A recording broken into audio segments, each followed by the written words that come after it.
Genius, ये शब्द सुनते ही हमें दुनिया के सबसे महान साइंटिस्ट एल्बर्ट आइंस्टाइन याद आते हैं, जिन्हें दुनिया का सबसे बुद्धिमान व्यक्ति माना जाता है। यहाँ तक कि 14 मार्च को इनका बर्थडे जीनियस डे के रूप में मनाया जाता है। वीडियो को पूरा आखिर तक जरूर देखना। आप सर आइंस्टाइन के बारे में 32 ऐसी बातें जानोगे जो वाकई आपको हैरान कर देंगी। नंबर 32। जिस साल ग्रेट साइंटिस्ट गैलीलियो गैलीली की डेथ हुई थी, उसी साल सर आइजक न्यूटन का जन्म हुआ था। और जिस साल ग्रेट साइंटिस्ट जेम्स मैक्सवेल की डेथ हुई थी, उसी साल सर एल्बर्ट आइंस्टाइन का जन्म हुआ था। नंबर 31। आइंस्टाइन का ये फोटोग्राफ देख रहे हैं आप? कुछ समय पहले इस फोटो को नीलाम किया गया। ये 80 लाख रुपए में बिकी। इस मशहूर तस्वीर पर इस महान साइंटिस्ट के सिग्नेचर भी हैं। इस फोटो को प्रिंसटन यूनिवर्सिटी में 14 मार्च 1951 को आइंस्टाइन के 72वें बर्थडे पर खींचा गया था। फोटोग्राफर आइंस्टाइन को मुस्कुराने के लिए कह रहा था, लेकिन सर आइंस्टाइन उस दिन कई फोटोग्राफर्स के लिए ऐसा कर चुके थे, इसलिए हंसने की बजाय उन्होंने जीभ बाहर निकाल दी। नंबर 30। आइंस्टाइन ने अपनी अंतिम सांस लेते वक्त कुछ शब्द कहे थे, जो कि जर्मन भाषा में थे। अनफॉर्चुनेटली जो व्यक्ति उस समय उनके साथ मौजूद था, वो जर्मन भाषा नहीं जानता था। इसी कारण उनके अंतिम शब्द हमेशा के लिए राज बनकर दफन हो गए। नंबर 29। आइंस्टाइन के पास बहुत युवा आया करते थे। वो आइंस्टाइन से उनकी सक्सेस का राज पूछते थे। एक बार एक युवा उनके पास आया और कहने लगा, सर आज सारी दुनिया में आपका नाम है, लोग आपकी तारीफ करते नहीं थकते। प्लीज मुझे बताइए कि महान बनने का मूल मंत्र क्या है? जानते हो दोस्तों आइंस्टाइन ने क्या कहा? सिर्फ एक शब्द, लगन। नंबर 28। एक जीनियस होते हुए भी इस महान वैज्ञानिक की याददाश्त बेहद कमजोर थी। वो नाम, तारीखें और टेलीफोन नंबर्स भूल जाते थे। यहाँ तक कि उन्हें खुद का नंबर भी याद नहीं रहता था। एक बार उनके सहकर्मी ने उनसे उनका टेलीफोन नंबर मांगा। आइंस्टाइन पास रखी डायरेक्टरी में अपना नंबर ढूंढने लगे। सहकर्मी हैरान होकर बोला, आपको खुद का टेलीफोन नंबर भी याद नहीं है? आइंस्टाइन ने कहा, नहीं, किसी ऐसी चीज को भला क्यों याद रखूं जो मुझे किताब में ढूंढने से मिल जाती है। नंबर 27। उनकी याददाश्त से जुड़ा एक और किस्सा बेहद मशहूर है। एक बार आइंस्टाइन प्रिंसटन यूनिवर्सिटी से कहीं जाने के लिए ट्रेन से सफर कर रहे थे। ट्रेन कंडक्टर सभी पैसेंजर्स की टिकट को पंचिंग करते हुए आइंस्टाइन के पास आया और उनसे टिकट दिखाने को कहा। आइंस्टाइन टिकट अपनी जेब में ढूंढने लगे और जेब में टिकट ना मिलने पर उन्होंने अपने सूटकेस को चेक किया। जब सूटकेस में भी टिकट नहीं मिला तो वो अपनी सीट के आसपास खोजने लगे। कंडक्टर आइंस्टाइन को अच्छी तरह जानता था। उसने कहा कि यदि आपकी टिकट गुम हो गई है तो कोई बात नहीं, मुझे विश्वास है कि आपने टिकट जरूर खरीदी होगी। और ये कहकर वो दूसरे पैसेंजर्स की टिकट चेक करने लगा। लेकिन जब उसने देखा कि अभी भी आइंस्टाइन अपनी सीट के नीचे टिकट ढूंढ रहे हैं, तब वो फिर से आइंस्टाइन के पास आया। फिर उनसे कहा कि वो टिकट के लिए परेशान ना हों, उनसे टिकट नहीं मांगा जाएगा।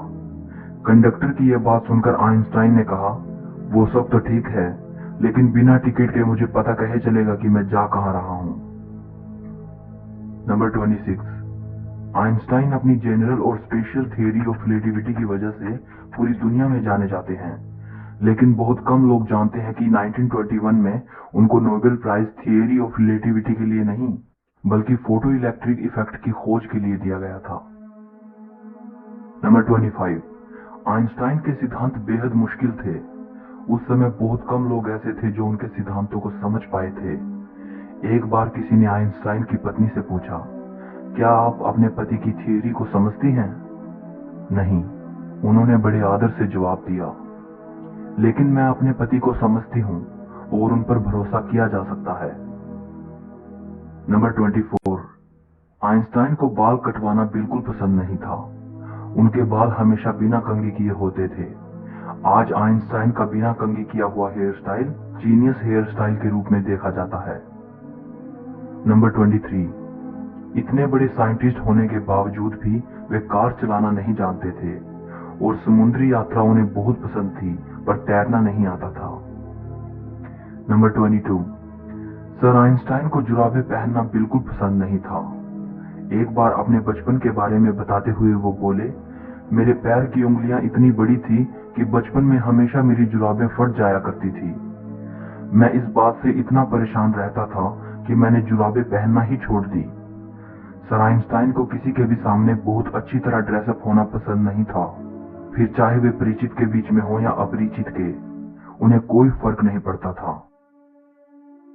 नंबर 21, बचपन में आइंस्टाइन को मंदबुद्धि लड़का माना जाता था। टीचर ने तो यहां तक कह दिया था कि ये लड़का जिंदगी में कुछ नहीं कर पाएगा। वही लड़का बाद में दुनिया का सबसे महान साइंटिस्ट बना। नंबर 20, जैसा कि मैंने बताया कि आइंस्टाइन को मंदबुद्धि कहा जाता था, एक बार आइंस्टाइन के मैथ के प्रोफेसर ने उनको लेजी डॉग कह दिया था। वो पढ़ाई में ज्यादा अच्छे नहीं थे, लेकिन मैथ ही बचपन से उनका फेवरेट सब्जेक्ट था। नंबर 19, जब वो पैदा हुए थे तो उनका सर बाकी बच्चों के कंपेयर में बहुत ज्यादा बड़ा था।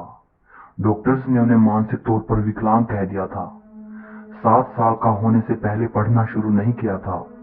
वे हमेशा लड़ते हुए स्कूल जाते थे। नंबर 18, 4 साल की उम्र तक वे कुछ बोल भी नहीं पाते थे। एक बार अपने पेरेंट्स के साथ खाना खाते हुए अचानक वे पहली बार बोले, सूप कितना गर्म है।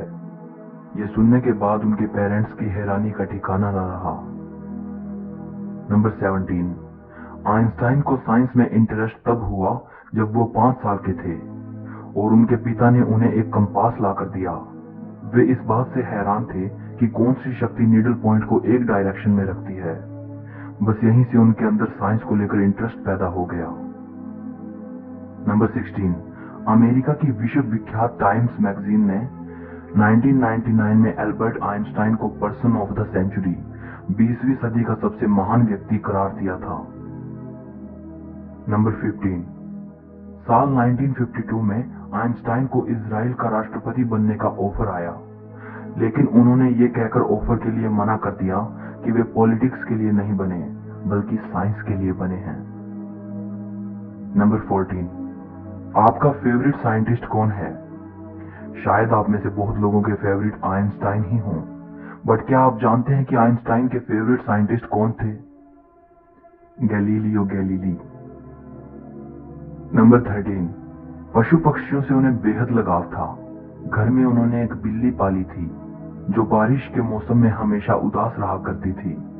वे बिल्ली से कहते थे, मैं जानता हूं कि तुम्हारे साथ गलत हो रहा है, लेकिन मैं ये नहीं जानता कि इस बारिश को कैसे खत्म करूं।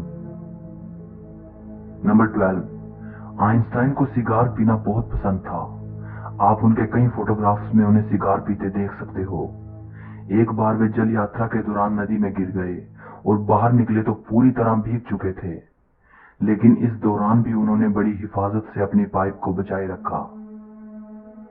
नंबर 11, आइंस्टाइन ने परमाणु बम का आविष्कार नहीं किया, लेकिन उसे बनाने में उन्हीं के दिए सूत्रों का अहम रोल था। बाद में उन्हें इस बात का बहुत अफसोस हुआ कि उनके दिए सूत्र पूरी मानवता को खत्म कर सकते हैं। नंबर 10, आइंस्टाइन युद्ध को बेहद खतरनाक मानते थे। एक बार उनसे प्रश्न किया गया कि तीसरा विश्व युद्ध किस तरह के हथियारों से लड़ा जाएगा। इस बारे में उनका जवाब था, यह तो नहीं कहा जा सकता, मगर इतना जरूर कह सकता हूं कि चौथा विश्व युद्ध पत्थरों से लड़ा जाएगा, क्योंकि तीसरे विश्व युद्ध से यह उन्नत सभ्यता नष्ट हो जाएगी और मानव फिर से स्टोन एज में चला जाएगा। नंबर 9, जब लोग आइंस्टाइन से उनकी प्रयोगशाला के बारे में पूछते थे तो वे अपने सर की ओर इशारा करके मुस्कुरा देते थे।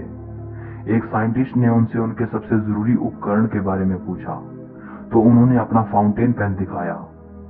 उनका दिमाग उनकी प्रयोगशाला थी, उनका फाउंटेन पेन उनका उपकरण था। नंबर 8, पूरे फोकस के साथ काम करने के लिए वो अपने आराम में कोई कसर नहीं छोड़ते थे, इसलिए पूरे 10 घंटे की नींद लिया करते थे ताकि अच्छे से अपना काम कर पाए। नंबर 7, एल्बर्ट आइंस्टाइन अपने ऑटोग्राफ के लिए $5 लेते थे और स्पीच के लिए $1000 लेते थे और बाद में ये सब चैरिटी में दे देते थे। Number 6, California institute of technology ने एल्बर्ट आइंस्टाइन को एक सेरेमनी में इनवाइट किया था। आइंस्टाइन अपनी वाइफ के साथ वहां गए। उन्होंने वहां माउंट विल्सन पर मौजूद अंतरिक्ष वेधशाला भी देखी। उस वेधशाला में उस समय तक बनी दुनिया की सबसे बड़ी अंतरिक्ष दूरबीन रखी थी। इतनी बड़ी दूरबीन को देखकर आइंस्टाइन की पत्नी ने वेधशाला के इंचार्ज से पूछा, इतनी बड़ी दूरबीन से आप क्या देखते हैं? इंचार्ज को लगा कि मिसेज आइंस्टाइन को एस्ट्रोनॉमी का ज्ञान कुछ कम है। उसने बड़े रौब से जवाब दिया, इससे हम ब्रह्मांड के रहस्यों का पता लगाते हैं। मिसेज आइंस्टाइन ने कहा, बड़ी अजीब बात है, मेरे पति तो ये सब उनको मिली चिट्ठियों के पन्नों पर ही कर लेते हैं। नंबर 5, जब आइंस्टाइन प्रोफेसर थे तब एक दिन एक स्टूडेंट उनके पास आया।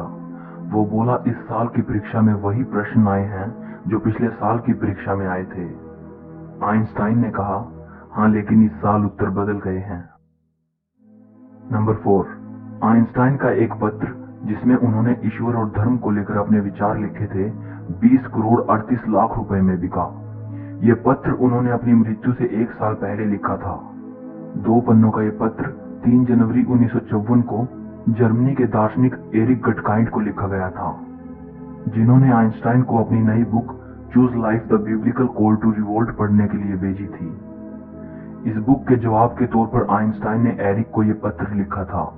पत्र में वो कहते हैं, मेरे लिए भगवान कुछ भी नहीं बल्कि लोगों की कमजोरी से पैदा हुआ एक शब्द है। बाइबल आदरणीय तो है लेकिन प्राचीन कहानियों का संग्रह मात्र है। वे आगे लिखते हैं, किसी तरह की व्याख्या, चाहे वो कितनी ही रहस्यमयी क्यों ना हो, इस बारे में उनके विचारों को नहीं बदल सकती। नंबर 3, आइंस्टाइन की मृत्यु के बाद डॉक्टर थॉमस हार्वे ने आइंस्टाइन की फैमिली की इजाजत लिए बगैर ही उनके दिमाग को रिसर्च के लिए निकाल लिया था। इस हरकत के लिए डॉक्टर हार्वे को नौकरी से निकाल दिया गया, लेकिन उन्होंने कहा कि ऐसा उन्होंने सिर्फ रिसर्च के लिए किया है और वो वादा करते हैं कि आइंस्टाइन के दिमाग पर रिसर्च करेंगे। उनके दिमाग को 20 सालों तक एक जार में रखा गया और उस पर रिसर्च की गई। रिसर्च में पाया गया कि उनके दिमाग में आम इंसान से ज्यादा सेल्स थे। यही वजह थी कि उनका दिमाग बहुत असाधारण सोचता था। नंबर 2, आइंस्टाइन अगर चाहते तो और भी जी सकते थे। अपने आखिरी समय में जब वो बीमार हुए तो डॉक्टर्स ने उनका ऑपरेशन करना चाहा, तो आइंस्टाइन ने इसके लिए मना कर दिया। उन्होंने कहा, अब जिंदगी को मशीनों के सहारे चलाना बेकार है। मैं अपनी जिंदगी जी चुका हूं, आर्टिफिशियल तरीके से जीने में कोई मजा नहीं। नंबर 1, सोरबोन यूनिवर्सिटी में 1930 में आइंस्टाइन ने कहा था, अगर मेरी थ्योरी सही साबित हो जाती है तो जर्मन मुझे आदर्श जर्मन नागरिक कहेगा और फ्रांस मुझे विश्व नागरिक का सम्मान देगा। लेकिन अगर गलत साबित होती है तो फ्रांस मुझे जर्मन कहेगा और जर्मन मुझे यहूदी कहेगा। सो इस वीडियो के लिए इतना ही। इस महान वैज्ञानिक की ये बातें अगर आपको पसंद आई हो तो लाइक जरूर करना। कमेंट करके मुझे बताइएगा कि आपकी सर एल्बर्ट आइंस्टाइन के बारे में क्या राय है। हिस्ट्री और फिलोसफी से जुड़ी ऐसी ही अमेजिंग वीडियोस को देखने के लिए चैनल को सब्सक्राइब करके घंटी को दबा देना। सो मिलते हैं अगली वीडियो में।